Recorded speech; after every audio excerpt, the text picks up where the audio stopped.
Sudah, silakan dimulai. Sudah semua? Silakan dimulai.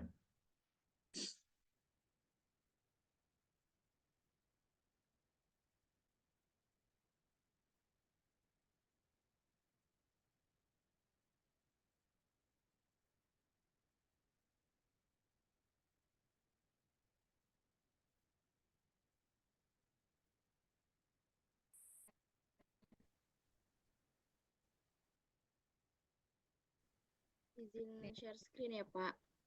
Siap. Silakan Baik, share screen. Pak. Izin share screen.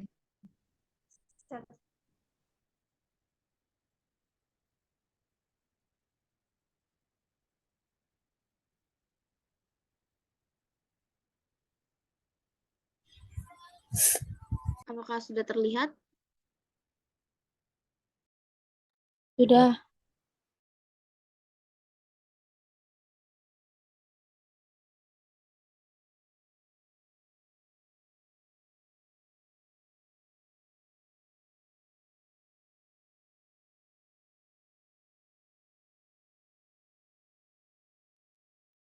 Baik.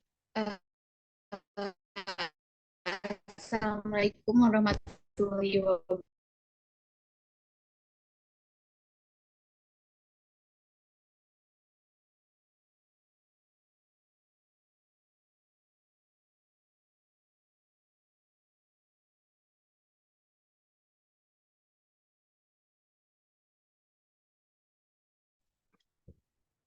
Baik, eh, saya perwakilan dari kelompok 2 yang terdiri dari Adelia Salviana, Almadea Valdisa, Amanda Ekasari, Ratri Istiqomah, Yahya Yupanto. Ini menarik.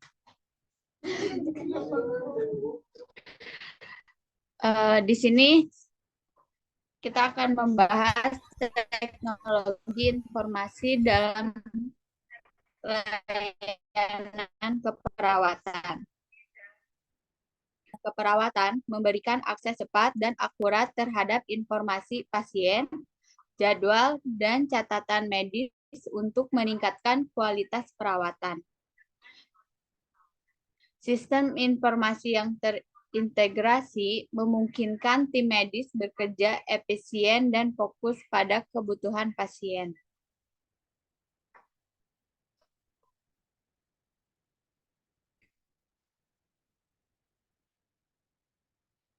Manfaat penggunaan teknologi informasi dalam layanan keperawatan.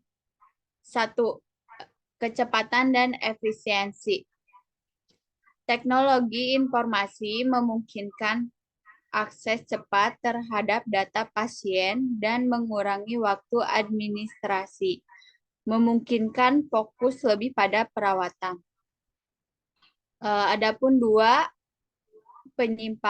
penyampaian informasi yang tepat. Sistem informasi kesehatan membantu menyampaikan informasi yang tepat pada waktu yang tepat kepada tim perawatan dan pasien. Adapun peningkatan koordinasi perawatan. Integrasi teknologi informasi membantu dalam koordinasi efektif antara dokter, perawat, dan personel medis lainnya untuk perawatan yang lebih baik.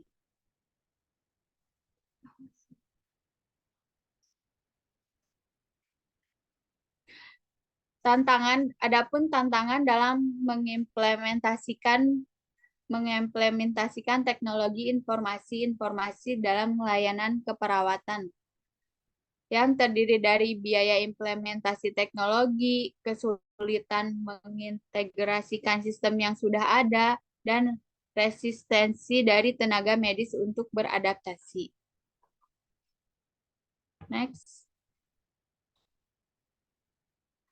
Adapun jenis-jenis teknologi informasi yang digunakan dalam layanan keperawatan yang meliputi 1.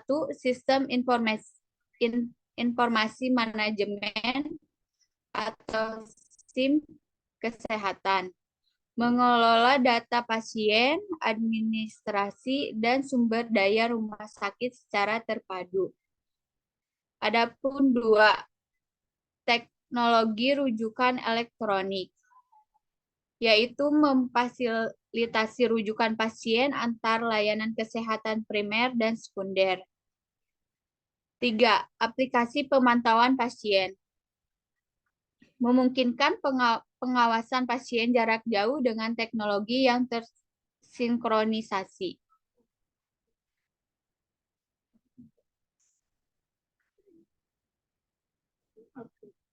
Ini kok di sini.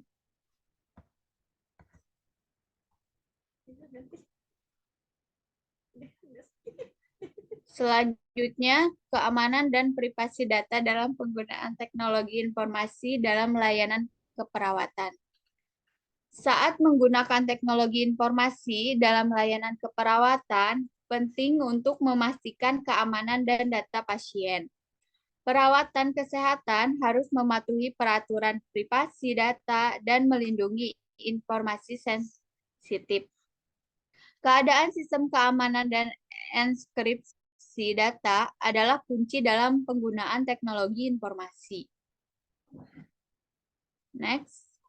Adapun peran perawat dalam penggunaan teknologi informasi dalam layanan keperawatan. Pelaporan data pasien. Perawat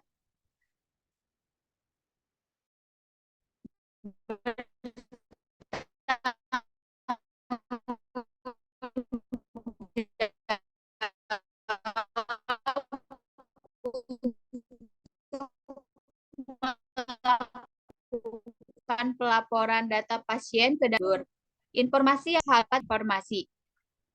Perawat memainkan peran penting dalam memantau kinerja sistem informasi dan memastikan kelancaran penggunaan dalam kegiatan sehari-hari. Upaya pemeliharaan data dan perangkat lunak juga menjadi tanggung jawab utama perawat.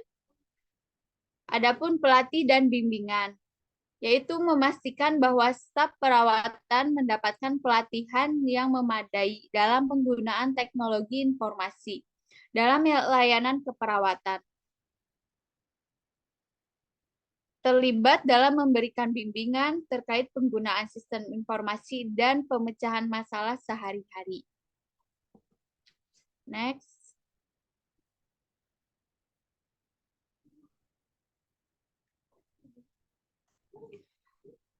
Adapun pelatihan dan pengembangan keterampilan teknologi informasi bagi tenaga medis, yaitu meliputi akses informasi medis, mempelajari cara menggunakan sistem informasi medis untuk akses yang cepat dan akurat.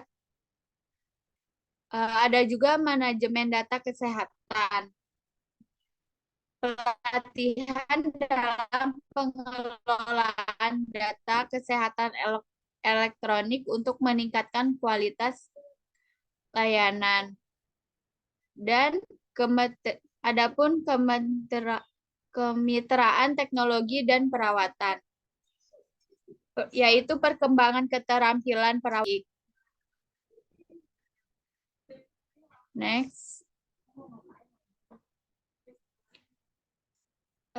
Dan adapun evaluasi dan pengukuran efektivitas penggunaan teknologi informasi dalam layanan keperawatan, yang meliputi 1, pengumpulan data. Mengumpulkan data terkait penggunaan teknologi informasi dari sistem yang ada. 2, analisis kinerja, yaitu menganalisis kinerja informasi. 3, evaluasi kepuasan pengguna, yaitu mengukur tingkat kepuasan pengguna terhadap penerapan teknologi informasi, perbaikan dan melakukan tindak perbaikan secara berkelanjutan. Next.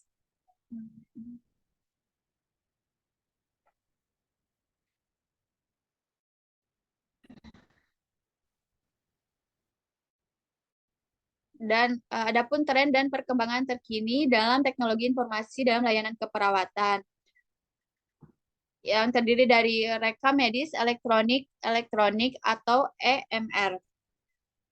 EMR mengoptimalkan manajemen data pasien dan memungkinkan akses ke informasi medis secara cepat dan efisien.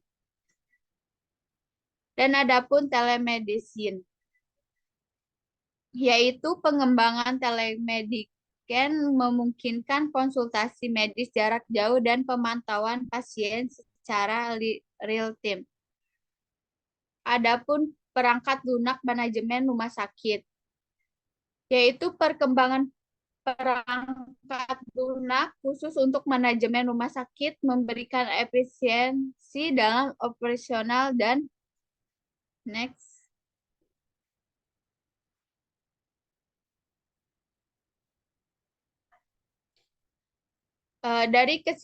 Adapun kesimpulan dan rekomendasi. Implementasi teknologi informasi dalam layanan keperawatan perlu diperkuat dan didukung.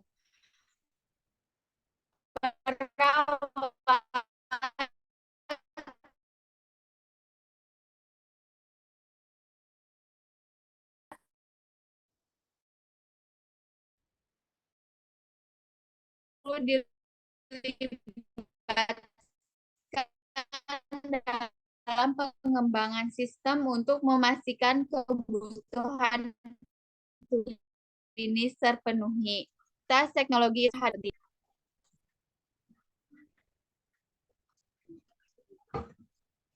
Next.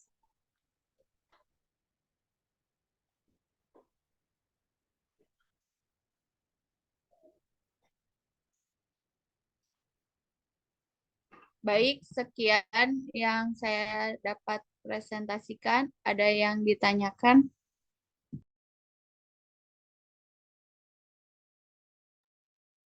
Oke, lihat judul paling atasnya, temanya apa sih?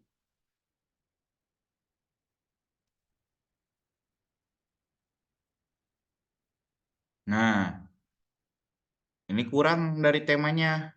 Temanya kan ada batasannya. Bukan hanya secara umum teknologi informasi dalam layanan keperawatan. Jadi batasan teknologi informasi dalam layanan keperawatan gitu ya.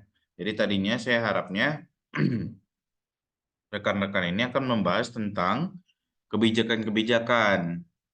Jadi kebijakan-kebijakan Kemenkes gitu ya yang mendasari ataupun dasar ataupun yang apa ya menjadi batas gitu. Kebijakannya apa aja nih yang paling terkini sekarang gitu ya.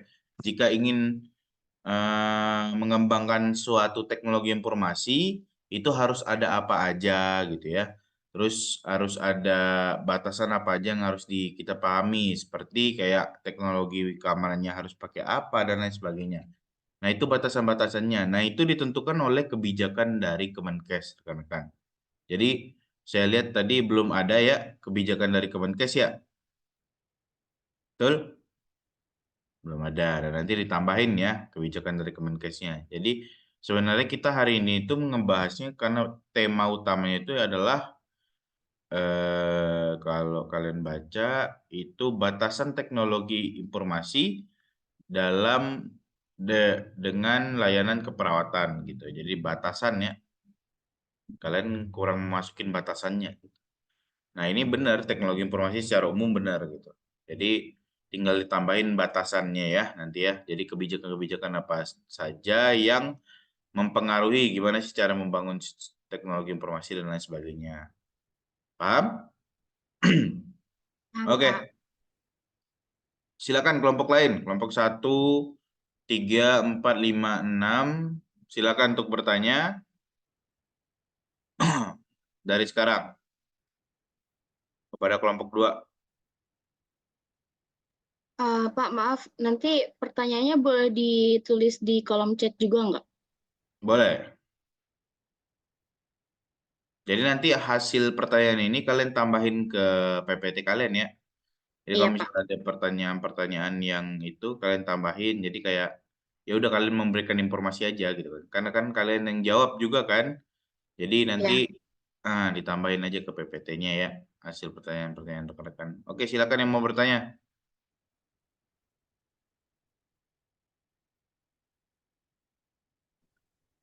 Saya Pak izin bertanya. Ya, gimana? Amanda Natasha dari kelompok 1. Nah, apa namanya tadi kan pas presentasi ada sistem pelayanan primer sama sekunder. Boleh tolong contohkan seperti apa? Udah itu aja. Terima Oke. kasih. Silakan langsung dijawab ya.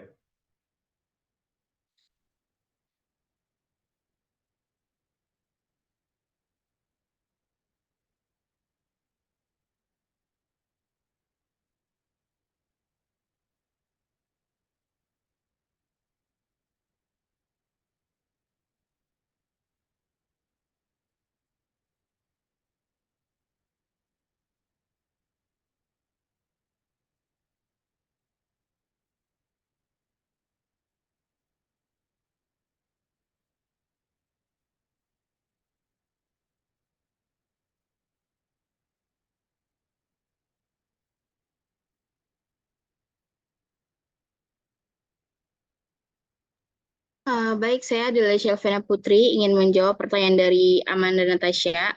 Pertanyaannya, apa itu memfasilitasi rujukan pasien antar layanan kesehatan primer dan sekunder ya?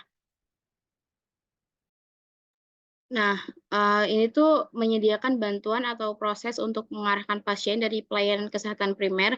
Kesehatan primer itu seperti puskesmas atau dokter umum.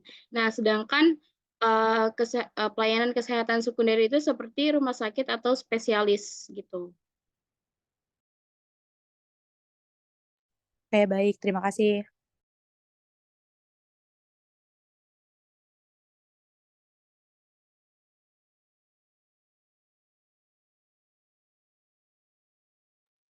Oke, baik. Yang lainnya, silakan. Saya mau nanya. Ya, Humaira, di mana Humaira? Kok suara motor Humaira?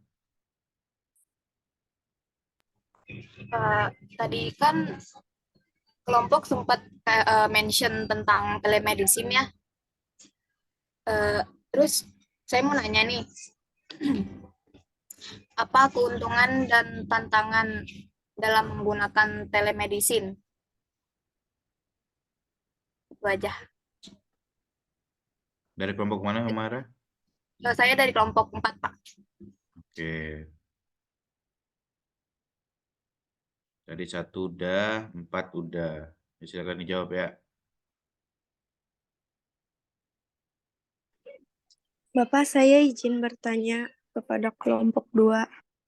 Nah, oke. Selagi ingat ya. Ya, silakan.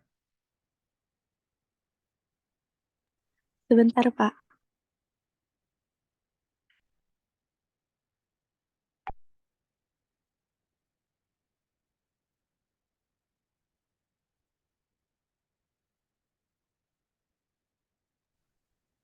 Perkenalkan, nama saya Nerayanti Septianingsih. Saya dari kelompok 5. Izin bertanya kepada kelompok 2. Di sini kan udah dijelaskan tentang jenis-jenis teknologi informasi yang digunakan dalam layanan keperawatan. Nah, pada opsi ketiga ini kan ada aplikasi pemantauan pasien. Ini yang mempunyai aplikasi ini apakah tenaga medisnya atau setiap pasien memiliki aplikasi ini? Dan juga apakah kan nggak setiap pasien itu paham tentang aplikasi atau enggak handphone yang terbaru gitu. Terus pada pasien lansia biasanya tidak mengerti pada perkembangan zaman ini kan atau seperti itu. Terima kasih.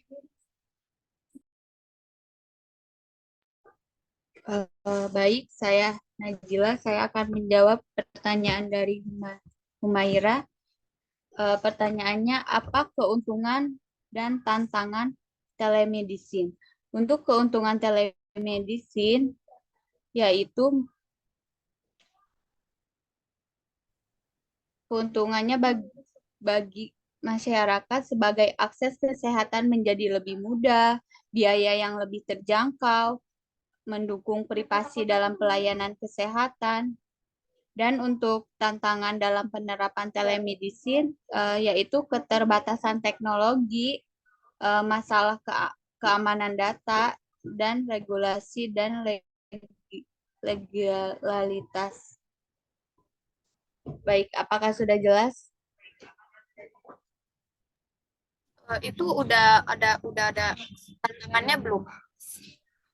Soalnya suaranya putus-putus.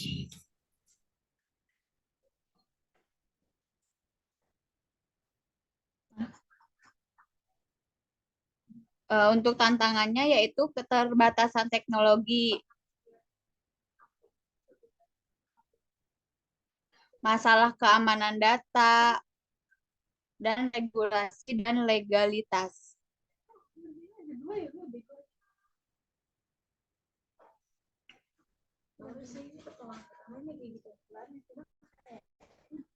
Apakah udah jelas? Iya, sudah jelas. Terima kasih.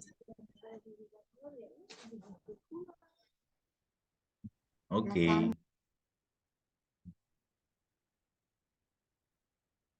Mantap, memang begitulah ya hambatannya ya. Nah, silakan untuk jawab pertanyaan Rayanti itu ya. Juga. Pak, saya dari kelompok 6 Tiananta mau bertanya. Ya, boleh silakan.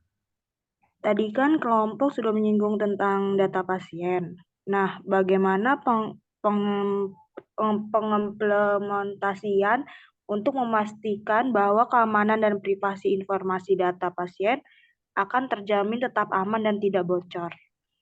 Terima kasih. Oh, oke. Nah, silakan dijawab ya rekan-rekan ya.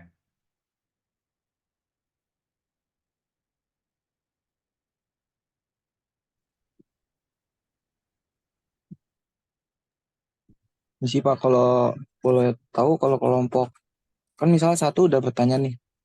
Nah, kelompok mau bertanya lagi boleh nggak tuh Pak? Boleh dong, tapi nanti ya.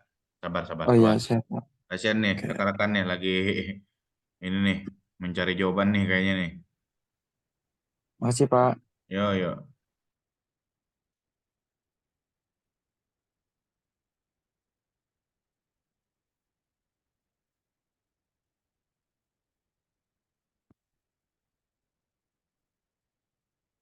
Sudah rekan-rekan?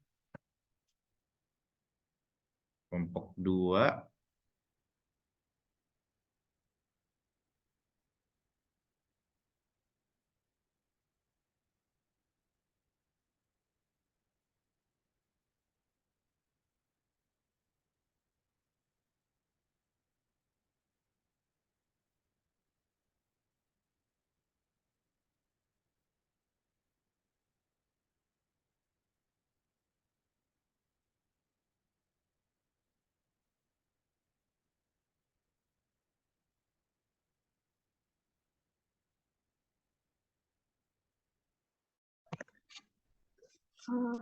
Pak Hari, saya mau tanya, apakah boleh? Sabar ya. Tadi Bentar aja. Pak, mau tanyanya tentang kemarin kan kelompok 1 kan udah presentasi Pak. Oke. Terus Terus kan sudah direvisi kemarin, Pak Hari kan mintanya direvisi untuk penambahan yang Bapak bilang saja. Tapi hari ini kelompok 2 harus ditambahin untuk yang bertanya di slide PPT. Apakah kelompok 1 juga begitu atau bagaimana, Pak? nyatat nggak kelompok 1? Gimana, Pak? Kelompok 1 nyatat nggak kemarin pertanyaannya? Sebagian dicatat tapi sebagian tidak, Pak. Nah, silakan ditambah lah ya kalau yang untuk dicatat itu ya. Oh, baik Pak, nanti saya akan kirim ulang lagi Pak, karena tadi kan sudah saya kirim untuk revisi dari penambahan hari. Oh, udah dikirim ke grup ya, Mil?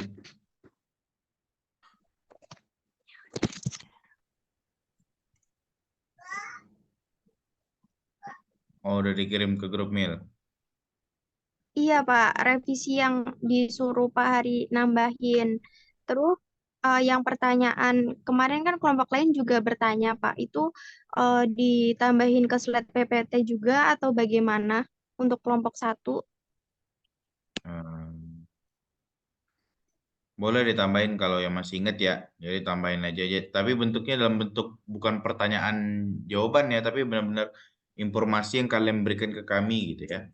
Jadi PowerPoint-nya aja gitu. Jadi bentuknya jangan pertanyaan. Misalnya kelompok 1, pertanyaannya ini, jawaban ini, bukan ya PPT-nya ya. Tapi jawabannya aja kalian jelasin di situ ya. Oh, Paham? baik, Bapak, nanti saya akan revisi lagi dan kirim di grup lagi. Oke. Dan Terima juga kasih, gini ya, Bapak. nanti sekalian videonya ya. Jadi disatuin aja dalam Google Link, link video Google Drive gitu untuk lab PPT-nya. Oh, berarti PPT sama video langsung dikirim di link aja, Pak. Jangan di Ya, grup. Atau bagaimana? iya linknya dimasukin ke grup. Oh, Ya iya. tahunya gimana Iya. dong kalau tidak masuk ke grup? Ya, terima Nah, kasih, Bapak, oke. informasinya. Iya, sama-sama. Oke. Wah, kelompok 2 nih pada lari nih resennya nih. Hidupin atuh resennya. Gimana gimana? Oke, saya Almadia Fadisa akan menjawab pertanyaan dari Tiananta. Emang nanya apa dia? Pertanyaannya, Tadi bukannya si Nerayanti dulu ya? Nerayanti udah dijawab belum? Nerayanti belum dijawab, Pak. Lagi dicari Oke. itunya jawabannya. Ya udah ya udah. Lanjut lanjut. Tiara, Tia Ananta ya. iya, untuk pemeliharaan keamanan data pasien itu ada langkah-langkahnya, seperti ekskripsi data, yaitu menggunakan teknologi ekskripsi untuk melindungi data pasien selama penyimpanan data pengiriman. Yang kedua itu ada sistem autentikasi, yaitu menerapkan sistem autentikasi yang kuat untuk memastikan hanya pihak yang berwenang yang dapat mengakses data. Lalu ada manajemen akses, yaitu memastikan bahwa hanya staf yang berhak dan membutuhkan akses yang dapat mengakses informasi pasien. Lalu yang keempat ada pelatihan staf, yaitu memberikan pelatihan tentang praktik keamanan data kepada staf untuk mengurangi risiko kesalahan. Yang kelima itu ada audit dan pemantauan, yaitu melakukan audit rutin dan pemantauan aktivitas untuk mendeteksi dan merespon potensi ancaman keamanan. Apakah sudah jelas, Tia? Sudah, Dea. Terima kasih. Oke, makasih, Tia. Ya, itu udah jelas banget ya. Jadi nggak ada yang perlu saya tambahkan. Tapi itulah yang kita akan lakuin kayak keamanan data. Jadi ada maintenance-nya tadi ya, perbaikan yang selalu menyeluruh, di mana ada pemantauan yang selalu dipantau gitu ya, enkripsi dan lain sebagainya. Ada juga pengaturan hak akses, terus ada berbagai macam autentifikasi gitu ya. Jadi itu diperlukan gitu rekan-rekan untuk mengamankan data kita gitu. Itu udah lengkap jawabannya. Bagus, Dea. Kan menjawab pertanyaan dari Nerayanti. Pertanyaannya adalah di sini dijelaskan di PPT pemantauan PX ini berlaku untuk perawatan atau pasien. Bagaimana jika pasien tersebut lansia dan tidak mengerti HP atau aplikasi? Jadi, untuk pasien lansia yang tidak terbiasa dengan teknologi atau tidak mengerti cara menggunakan aplikasi, dapat beberapa solusi. Yang pertama itu menggunakan aplikasi yang mudah. Kalau masih bisa menggunakan media sosial atau handphone elektronik. Yang kedua, bantuan dari perawat atau anggota keluarga. Biasanya kita mungkin memberikan perwakilan untuk pasien tersebut. Jadi ada keluarga yang mewakilkan dan kita beri arahan keluarga atau dari perawatnya. Ketiga, penggunaan perangkat mendukung. Yang keempat itu pelatihan atau edukasi. Tapi kan biasa lansia kan susah ya untuk bisa mungkin, tapi susah untuk mengikutinya. Jadi mungkin dari pihak keluarga. Seperti itu. Bagaimana Nerayanti? Mantap kan Nerayanti?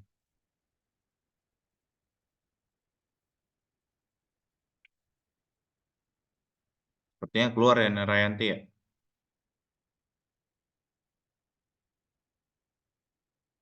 Oke, ya itu memang menjadi kendala ya rekan-rekan ya. Untuk perubahan zaman ini, jadi itulah yang menjadi kendala. Nah, karena kita sebagai aktor yang berubah atau aktor perubahannya, jadi mau nggak mau kita harus ngebimbing nih agent-agent ini ya. Jadi kita harus ngebimbing lansia-lansia ini untuk berpindah gitu ya, mengikuti zaman gitu. Ya mau nggak mau karena mungkin bakal nambah pekerjaan gitu ya, kayak kita harus masukin ini, masukin itu, data dan lain sebagainya. Tapi itu untuk merekam jejak ya, rekan-rekan ya. Jadi itu untuk rekam jejak, ya rekan-rekan itu nyaman gitu untuk mengambil datanya kembali untuk penelitian dan lain sebagainya gitu ya. Jadi mau nggak mau dibantu gitu ya, ataupun nanti ada anaknya gitu yang lebih muda, nah diajarin aja. Kayaknya anaknya udah melek teknologi dan ingin tahu segala hal gitu. Jadi bisa dipergunakan anaknya atau bahkan yang lain sebagainya yang lebih muda lah gitu. Kalau ngajarin yang tua kan agak lebih lama ya gitu ya. Jadi pahamnya juga susah karena mereka kayak udah menolak ilmu apapun gitu ya. Jadi ya kita yang menyesuaikan gitu, kita yang masukin, kita yang iniin gitu. Oke? Oke. Udah kelompok berapa aja yang Baik. nanya?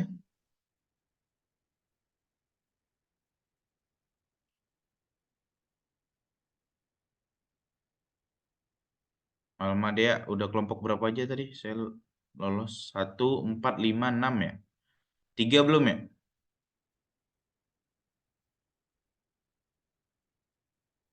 Tuh ada pertanyaan dari Milda tuh. Milda kelompok berapa sih Milda? Kelompok 1 ya tadi ya? Kelompok 1, Pak. Iya. Ya.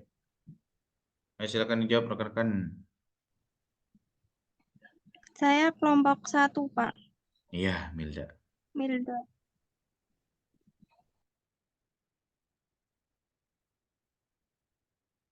Bagaimana integrasi teknologi informasi dalam praktik keperawatan dapat meningkatkan pelayanan dan kepada pasien dengan berkebutuhan khusus seperti penyakit kronis atau disabilitas. Gimana sih integrasinya gitu ya yang ke TIK dalam praktik keperawatan dalam meningkatkan pelayanan kepada pasien yang berkebutuhan khusus seperti disabilitas dan kronis. Baik, Pak. Saya Sarah Hamdana ingin menjawab pertanyaan dari Milda. Oke. Tadi Milda pertanyaannya, bagaimana integrasi teknologi informasi dalam praktik keperawatan dapat meningkatkan pelayanan kepada pasien dengan kebutuhan khusus seperti penyakit kronis atau disabilitas. Jawabannya,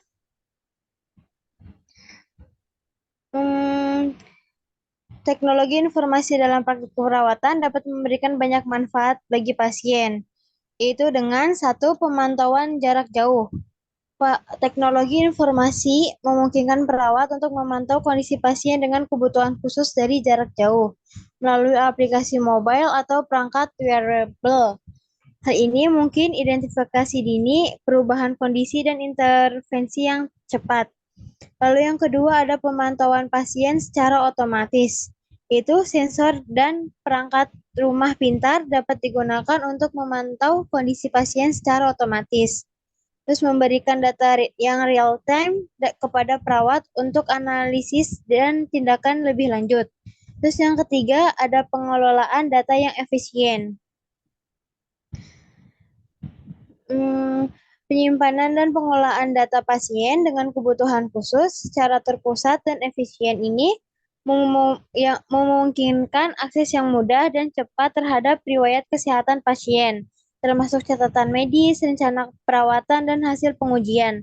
Lalu yang keempat tadi ada telemedicine, yaitu teknologi informasi yang mengkonsultasi dan perawatan jarak jauh.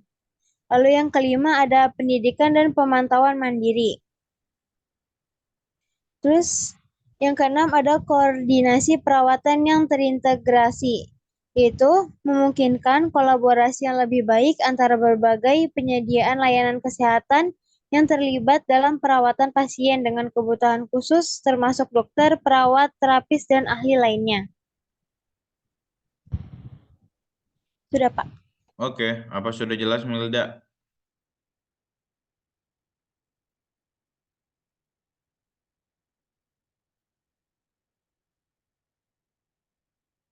Kelompok 2. Hah? Oke, sudah jelas? Sudah, Pak. Oke, sekarang tadi siapa yang mau nanya? Alfian ya? Dari kelompok mana Alfian? Dari kelompok 1, Pak. Ya, silakan. Kan tadi kelompok sudah kayak menjelaskan tren dan perkembangan terkini dalam teknologi informasi. Nah, boleh dijelaskan lebih rinci nggak sih tentang EMR ini? Dan apa sih keuntungan dan manfaatnya menggunakan EMR ini dalam keperawatan? Apakah udah EMR. jelas? Ya. Iya, tadi kan menyinggung itu, Pak. Betul. Oke. Terima kasih Nanti Alfian. saya tulis di kolom chat ya, kalau kurang jelas. Oke. Oke, silakan dijawab ya rekan-rekannya. Apa sih kegunaan lebih lanjut ataupun keuntungan menggunakan EMR gitu ya? Dijelaskan lebih rinci tentang EMR tersebut gitu.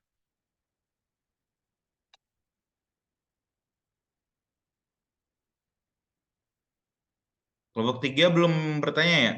3, siapa kelompok 3? Silakan bertanya kelompok 3.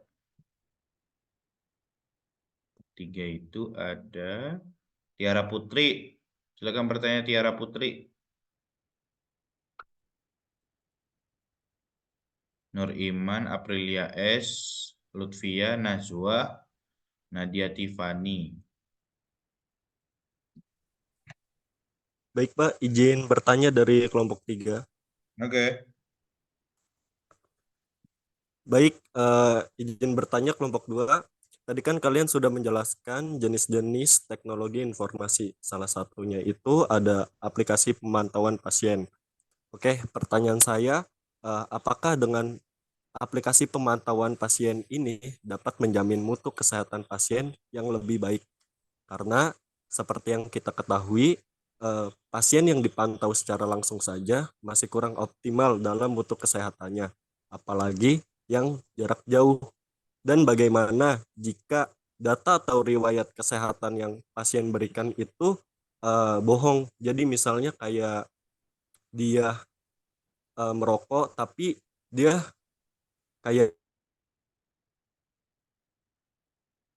yang ngisi datanya itu kok. Oke, seperti itu. Apakah sudah jelas? Oh, tentu tidak, putus di tengah.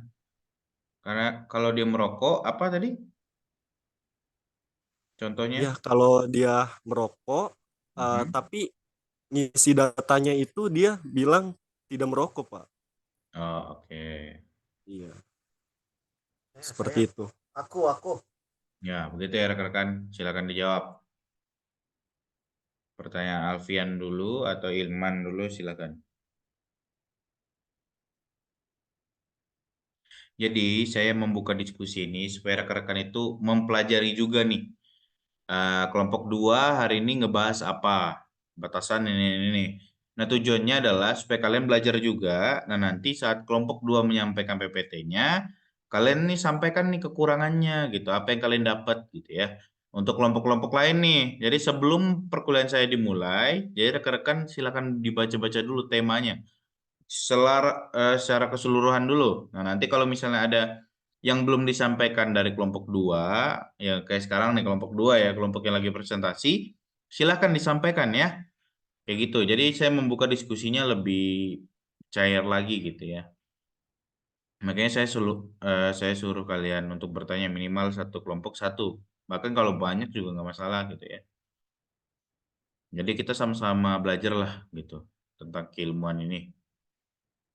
Tetap saya arahin kalian mau kemana, tetap saya arahin. Oke, kelompok 2 udah siap? Oke, saya mau jawab pertanyaan dari Alfian. Oke. Jadi tadi pertanyaannya itu apa penjelasan dari EMR dan apa keuntungan dari EMR. Nah, EMR itu adalah sistem penyimpanan dan manajemen catatan medis pasien secara elektronik. EMR menggantikan penggunaan catatan medis kertas dengan dokumen digital yang dapat diakses dan dikelola secara lebih efisien oleh tenaga medis termasuk perawat.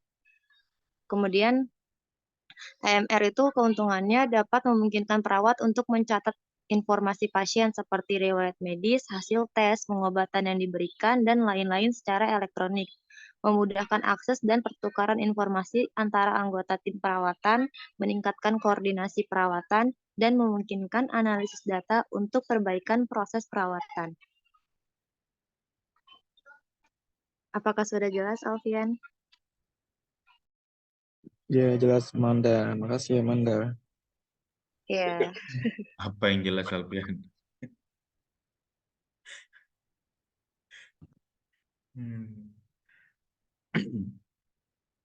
Oke, udah jelas ya kayaknya. Silakan yang Oke, Benediktus. Boleh bertanya? Boleh. Wah, laris manis nih kelompok 2 nih. Saya kelompok 5, Pak. Ya, silakan kelompok 5. Mohon izin untuk bertanya ke kelompok 2. Tadi di situ menjelaskan tentang aplikasi pemantauan dengan pengawasan jarak jauh ya. Pertanyaan saya itu, apakah dengan adanya aplikasi pemantauan pasien dengan pengawasan jarak jauh ini dapat terjamin untuk memenuhi kebutuhan dasar manusia seperti pada materi menurut Maslow. Contohnya seperti rasa akan kasih sayang, rasa kepedulian, rasa ingin dihargai, apakah dapat terpenuhi dengan menyampaikan kebutuhan dasar ini hanya melalui pemantauan jarak jauh saja, dan bagaimana bagaimana upaya tim kesehatan ini untuk mencukupi kebutuhan tersebut agar kebutuhannya terpenuhi. Apakah cukup jelas? Boleh dikirim aja, Tio. Banyak banget. Ya, Tio, boleh dikirim aja, diketik ke kolom komen dulu, boleh. Kasih, Tio. Banyak Siap, banget. Putri. Siap, Putri. Ini pertanyaannya Iman sama Tio bisa dikirim ke kolom chat ya. Man, ulangin lagi Man. Kirim lagi Man. Oke, siap. Saya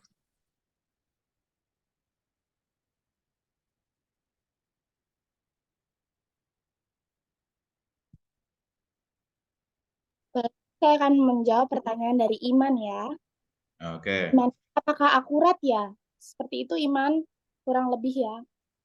Aplikasi pemantauan pasien ini menjadi alat yang sangat efisien ya. Kembali lagi di garis bawahi itu sangat efisien dalam pengelolaan perawatan kesehatan. Yang pertama itu monitoring real time. Maksudnya adalah aplikasi ini memungkinkan tenaga medis untuk memantau kondisi pasien secara real time. Maksudnya kalau misalkan kita ada aplikasi ini namanya Halodoc kan, dia konsul, kita jawab. Itu tuh sehingga kita tuh dapat respon dengan cepat dalam kondisi kebutuhan yang mendadak. Kayak misalkan kita konsul lewat media sosial, lewat aplikasi Halodoc, ada aplikasi ya namanya Halodoc sekarang. Terus kita konsul, dokternya merespon, kita pun merespon dengan secara efisien ya, yang dimasukkan efisien itu seperti itu. Tidak harus misalkan monitoring kali ini kamu ngerokok gak? kan tadi Iman contohnya merokok. Misalnya ditanya nama dokternya, kamu merokok tidak? Misalnya jawabnya tidak. Ya kembali lagi tenaga medis hanya melakukan yang terbaik ya di keputusan pasien beda lagi. Mungkin ada banyak apa namanya? Ada banyak kendala ya mungkin ya kayak misalkan pasien bohong atau seperti itu. Jadi kemudahan aksesnya juga informasi pasien tuh dapat diakses dengan mudah dari mana saja dan kapan saja melewati monitoring itu kayak misalkan Halodoc dan lain-lain. Terus penghematan waktu, kalian nggak perlu datang ke rumah sakit, nggak perlu jauh-jauh ke rumah sakit. Kalau misalkan konsulnya dokternya jauh atau jadwal dokternya tiba-tiba berubah, itu tuh bisa diakses melewati aplikasi tersebut gitu. Jadi lebih efisien waktunya. Ya, seperti itu Iman. Terima kasih. Baik, Ratri, terima kasih. Oke, mantap. Jawabannya sangat padat sekali. Betul sekali rekan-rekan. Gitulah memang untuk teknologi informasi ya gunanya untuk mengefisiensikan dari segi anggaran, biaya dan waktu gitu ya. Jadi memudahkan gitu. Yang harusnya bisa dari rumah aja, kenapa enggak gitu ya. Nah, tapi kendala lagi yaitu takutnya tadi ya ada unsur-unsur ketidakpastian dari segi pernyataan dari pasien gitu ya. Tapi itu balik lagi itu menjadi apa sih tingkat error ya rekan-rekan ya.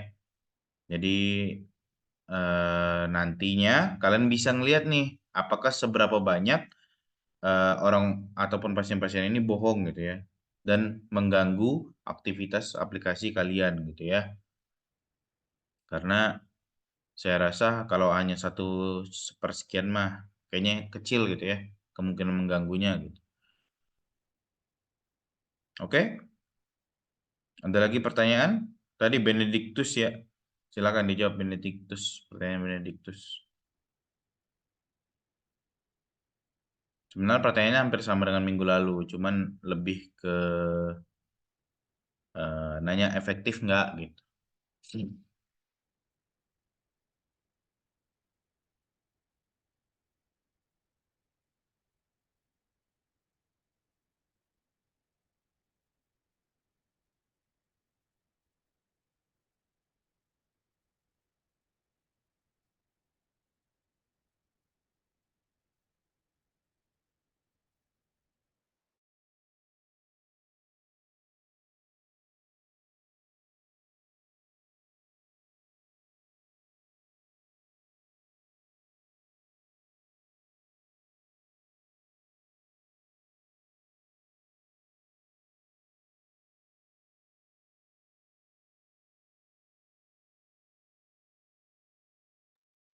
Ya silakan, ada dijawab pertanyaan Benedictus itu.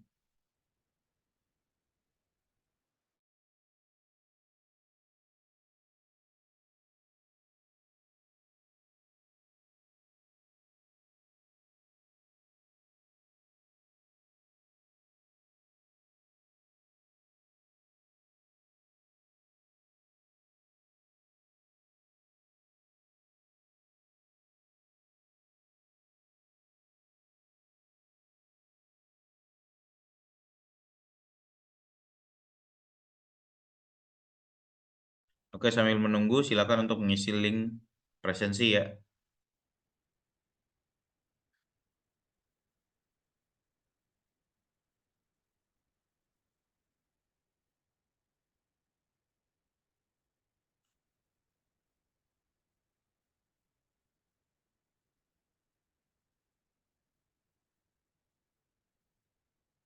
Nah, itu pertanyaan Benedictus tuh.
Oke, apakah sudah bisa dijawab?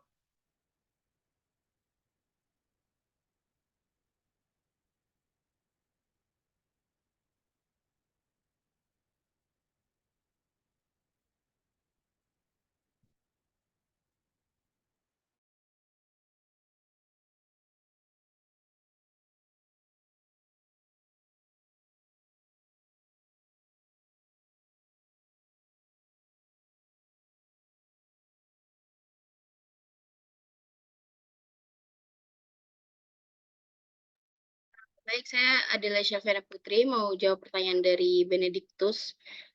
Aplikasi pemantauan pasien jarak jauh ini dapat membantu memantau kondisi kesehatan pasien dengan lebih efektif. Namun kalau misalkan untuk pemenuhan kebutuhan dasar manusia seperti kebutuhan akan kasih sayang, kepedulian, dan rasa ingin dihargai itu, menurut kami kelompok itu kurang efisien ya, karena kalau itu tuh harus secara langsung. Nah, terus abis itu kan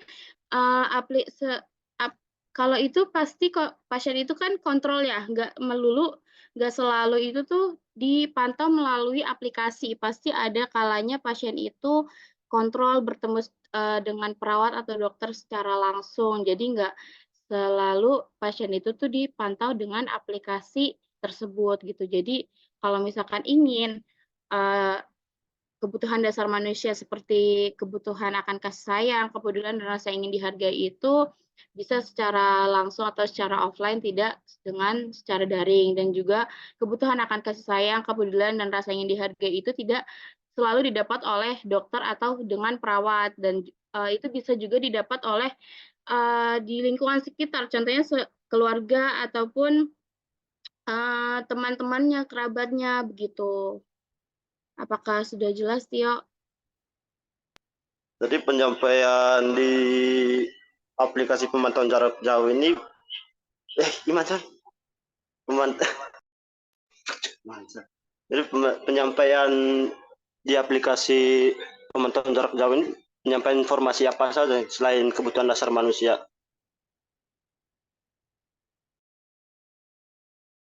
Maksudnya, Tio?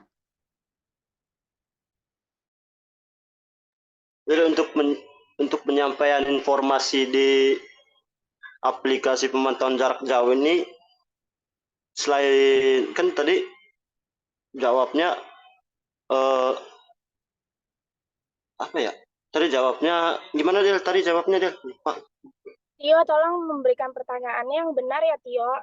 Maksudnya sesuai dengan ketikan, kalau mau Tio ketik aja sesuai yang informatif gitu, Tio. Kalau Tio memberikan pertanyaan yang kurang baik, coba tolong diketik aja, Tio. Terima kasih, Tio. Kan cuman nyangga. Gimana sih? Oke, panas ya. Jadi, Tio, untuk kebutuhan akan kasih sayang itu nggak bisa, tentu saja ya. Tentu saja dari segi aplikasi juga ya, kemarin minggu lalu saya bilang sama tuh. Jadi belum lagi dikembangkan sekarang untuk dari segi sentuhan dan lain sebagainya. Jadi sekarang hanya bisa kita pakai yaitu kolaborasi sama kerabatnya tadi yang dibilang si Adelia.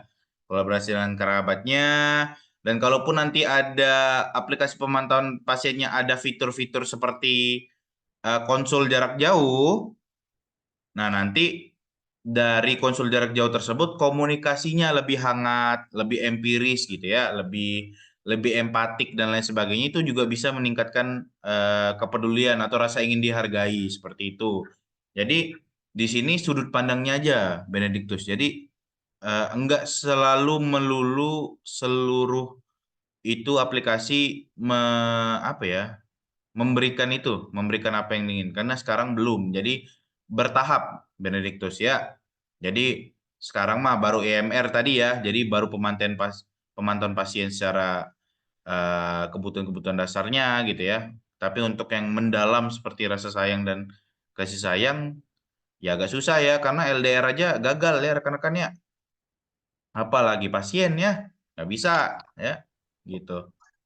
Jadi Berarti untuk gimana? berarti untuk seperti yang saya sebutkan tadi Pak, belum diterapkan ya Pak di aplikasi pemantauan jarak jauhnya. Betul sekali. Kayaknya pemantauan jarak jauh kayaknya cuman keadaan dulu, keadaan yang apa? Yang vital mungkin ya kayak detak jantung dan lain sebagainya gitu, Tio. Jadi kalau Siap, untuk keadaan hati kayaknya belum ada ya. Belum. Mungkin belum. Kayaknya bakalan susah. Jadi kalau saya mikirin teknisnya adalah nanti kalian perawat masukin input data, ditanya nih pasiennya, Ibu sekarang perasaannya gimana gitu kan, pasti ditanya kayak gitu kan. Nah, nanti tetap harus ada apa, walaupun dari jarak jauh kan tetap aja si pasiennya juga bisa bohong tadi ya, terkait merokok juga tadi ya. Sama, jadi agak susah nih untuk mengatur perasaan gitu ya, Benedictus. Karena rasa ini belum ada gitu. Untuk sensor rasa juga belum ada. Jadi baru sekarang tuh baru sensor cahaya dan lain sebagainya gitu ya. Sensor suhu. Nah, untuk rasa belum dikembangkan. Sepemahaman saya mah belum gitu. Oke, Benedictus. Siap Pak, siap. Terima kasih Pak. Oke. Ada lagi pertanyaan rekan-rekan?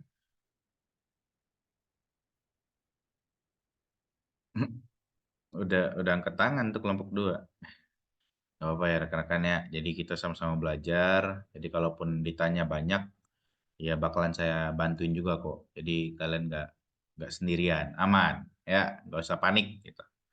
Oke? Ada lagi pertanyaan? Jika tidak ada, semua kelompok sudah ya? 1, 3, 4, 5, 6 sudah ya? Sudah Pak, tapi mohon maaf untuk Iman belum ngirim pertanyaannya ke kolom chat atau maupun pribadi juga dia belum ngirim pertanyaannya. Kan Iman udah dijawab nggak sih tadi? Udah. Oh ya udah. Iman udah kayaknya tadi udah jawab deh. Maksudnya udah oke tadi. Udah oke belum, Man? Iya, Pak. Cuman Iman nggak ada pertanyaan di kolom chat. Jadi kan itu kan mau dimasukin ke PPT-nya, Pak. Jadi harus ada pertanyaannya dia. Nah, gitu. Tulis, Man. Oke, siap Pak. Ya, itu. Iman lagi nulis ya. Jadi ada pertanyaan lagi nggak? Jika tidak ada, mari kita cukupkan gitu ya. Udah presensi semua? Sudah. Baru 34 nih. Nanti jangan sampai Anda minta presensi lagi ya. Saya tidak terima presensi di luar jam. Silakan presensi dulu, jangan sampai lupa gitu ya rekan-rekan.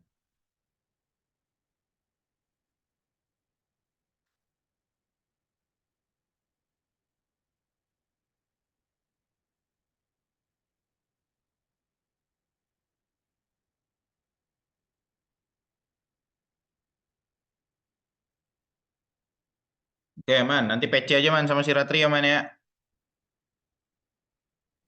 Baik Pak. Nah, oke. Oke, karena sudah semua ya, karena tidak ada pertanyaan lagi, mari kita akhiri perkuliahan kita hari ini ya. Sebelum mengakhiri, mari kita foto dulu, screenshot. Jadi silakan rekan-rekan untuk yang cakep-cakep ya, untuk laporan. Sudah semua nih, on cam silakan, on cam ya. Oke, 1. Masih ada yang mau on cam, silakan on cam dulu, cepat. 1. Cepat, on cam dulu. Pakai dulu kerudungnya ataupun apapun lah, mukanya beresin dulu tuh mukanya. 1, 2, 3. Oke. Sekali lagi ya rekan-rekan ya. Biar yang tidur bangun tuh.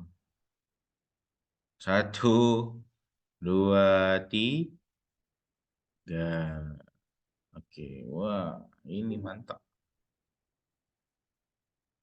Oke, mungkin sekian dari saya. Sebelum mengakhiri, mari kita berdoa menurut agama dan kepercayaan masing-masing. Berdoa dimulai.